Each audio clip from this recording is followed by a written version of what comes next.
ನಮಸ್ಕಾರ ಸ್ನೇಹಿತರೆ, ನಮ್ಮ ಅಡುಗೆ ಮನೆ ಚಾನಲ್ಗೆ ತಮ್ಮೆಲ್ಲರಿಗೂ ಸ್ವಾಗತ. ಸ್ನೇಹಿತರೆ, ಮನೆಯಲ್ಲೇ ಇರುವಂತಹ ಪದಾರ್ಥಗಳಲ್ಲಿ ನಾವು ತಿನಿಸುಗಳನ್ನು ಮಾಡುವುದು ಹೇಗೆ ಎಂದು ತಿಳಿದುಕೊಳ್ಳೋಣ. ಇವತ್ತಿನ ತಿನಿಸು ಬಂದು ಟೊಮೊಟೊ ಹಲ್ವಾ.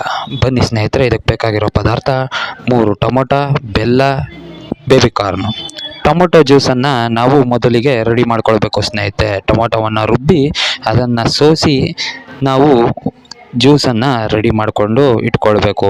ಆನಂತರ ಒಂದು 2 ಕಪ್ನಷ್ಟು ಬೆಲ್ಲ ಹಾಗೂ ಅದಕ್ಕೆ ಅರ್ಧ ಕಪ್ನಷ್ಟು ನೀರನ್ನು ಹಾಕಿ ಅದನ್ನು ಚೆನ್ನಾಗಿ ಬೆಲ್ಲ ಕರಗುವ ಹಾಗೆ ಕಾಯಿಸಬೇಕು ಸ್ನೇಹಿತರೆ.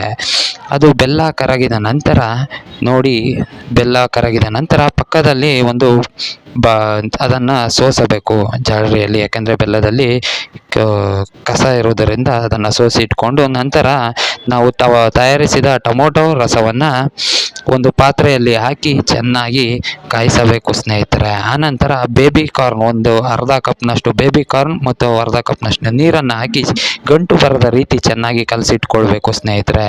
ನಾವು ತಯಾರಿಸಿದ ಬೆಲ್ಲದ ಪಾಕವನ್ನು ನಾವು ಟೊಮೊಟೊ ರಸಕ್ಕೆ ಹಾಕಬೇಕು. ಆನಂತರ ಚೆನ್ನಾಗಿ ಕುದಿಸಬೇಕು ಸ್ನೇಹಿತರೆ ಟೊಮೊಟೊ ರಸವನ್ನು. ಅದು ಚೆನ್ನಾಗಿ ಕುದ್ದ ನಂತರ ಒಂದು ಪಾತ್ರೆಗೆ ತುಪ್ಪವನ್ನು ಸವರಿ ಇಟ್ಕೊಂಡಿರಬೇಕು ಸ್ನೇಹಿತರೆ. ಈ ಟೊಮೊಟೊ ರಸ ಕುದ್ದ ನಂತರ ನಾವು ತಯಾರಿಸಿರುವ ಬೇಬಿ ಕಾರ್ನ್ ನೀರನ್ನು ಟೊಮೊಟೊ ರಸಕ್ಕೆ ಹಾಕಿ ಚೆನ್ನಾಗಿ ಕುದಿಸಬೇಕು ಸ್ನೇಹಿತರೆ. ಕೈ ಆಡುತ್ತಲೇ ಇರಬೇಕು. ನಾವು ಎಲ್ಲಿವರೆಗೂ ಕೈ ಆಡಬೇಕು ಅಂದರೆ ಅದು ಗಟ್ಟಿ ಆಗುವವರೆಗೂ ಚೆನ್ನಾಗಿ ಕೈ ಆಡಬೇಕು, ಇಲ್ಲಾಂದರೆ ಅದು ಸೀದೋಗುತ್ತೆ ಸ್ನೇಹಿತರೆ. ಆನಂತರ ನಾವು ಒಂದು 2 ಟೇಬಲ್ ಸ್ಪೂನ್ನಷ್ಟು ತುಪ್ಪವನ್ನು ಹಾಕಬೇಕು. ಆ ತುಪ್ಪವನ್ನು ಹಾಕಿ ಚೆನ್ನಾಗಿ ಕೈ ಆಡಿಸುತ್ತಾ ಇರಬೇಕು. ಆನಂತರ ನಾವು ತುಪ್ಪ ಸವರಿ ಇಟ್ಕೊಂಡ ಪಾತ್ರೆಗೆ ಟೊಮೊಟೊ ಹಲ್ವವನ್ನು ಹಾಕಬೇಕು. ಆನಂತರ 1 ಗಂಟೆಯ ನಂತರ ಅದು ಘನೀಕರಿಸಿದ ನಂತರ ನಾವು ಅದನ್ನು ಒಂದು ತಟ್ಟೆ ಅಥವಾ ಪಾತ್ರೆಗೆ ಹಾಕಿಕೊಳ್ಳಬೇಕು ಸ್ನೇಹಿತರೆ. ಅದನ್ನು ಹಾಕಿಕೊಂಡ ನಂತರ ನಮಗೆ ಯಾವ ಶೇಪ್ ಬೇಕೋ ಆ ಶೇಪ್ ಹಲ್ವಾವನ್ನು ಕಟ್ ಮಾಡಿಕೊಳ್ಳಬೇಕು ಸ್ನೇಹಿತರೆ. ಈ ರೀತಿ ಬರುತ್ತೆ ಹಲ್ವಾ. ಈ ರೀತಿ ನಮ್ಗೆ ಯಾವ ಶೇಪ್ ಬೇಕೋ ಆ ಶೇಪ್ ಕಟ್ ಮಾಡಿಕೊಳ್ಬೇಕು ಸ್ನೇಹಿತರೆ. ಒಂದು ಪ್ಲಾಸ್ಟಿಕ್ ತಟ್ಟೆ ಇದ್ದರೆ ಒಳ್ಳೆಯದು ಸ್ನೇಹಿತರೆ, ಯಾಕೆಂದರೆ ಅದು ಅಂಟೋದಿಲ್ಲ ಅಂತ.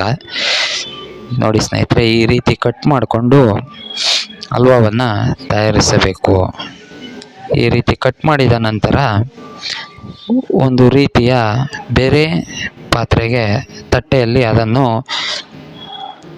ಡಿಸೈನಾಗಿ ಜೋಡಿಸಿಕೊಳ್ಳಬೇಕು ಸ್ನೇಹಿತರೆ. ನೋಡಿದ್ರ ಹಲ್ವಾ ರೆಡಿ ಆಯ್ತಲ್ವಾ ಸ್ನೇಹಿತರೆ. ಬನ್ನಿ ಹಲ್ವಾದ ರುಚಿಯನ್ನು ಸವಿಯೋಣ.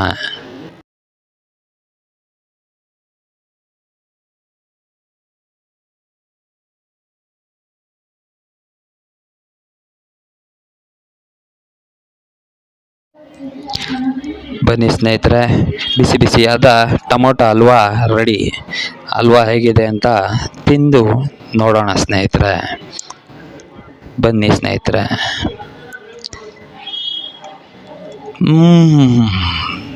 ಸೂಪರ್ ಆಗಿದೆ ಸ್ನೇಹಿತರೆ. ಹಲ್ವಾ ಅಂತೂ ಸೂಪರ್ ಆಗಿದೆ. ನೀವು ನಿಮ್ಮ ಮನೆಯಲ್ಲಿ ಹಲ್ವಾವನ್ನು ರೆಡಿ ಮಾಡಿ ಸ್ನೇಹಿತರೆ. ಹಾಗೂ ನಮ್ಮ ಅಡುಗೆ ಮನೆ ಚಾನಲನ್ನು ಸಬ್ಸ್ಕ್ರೈಬ್ ಮಾಡಿ.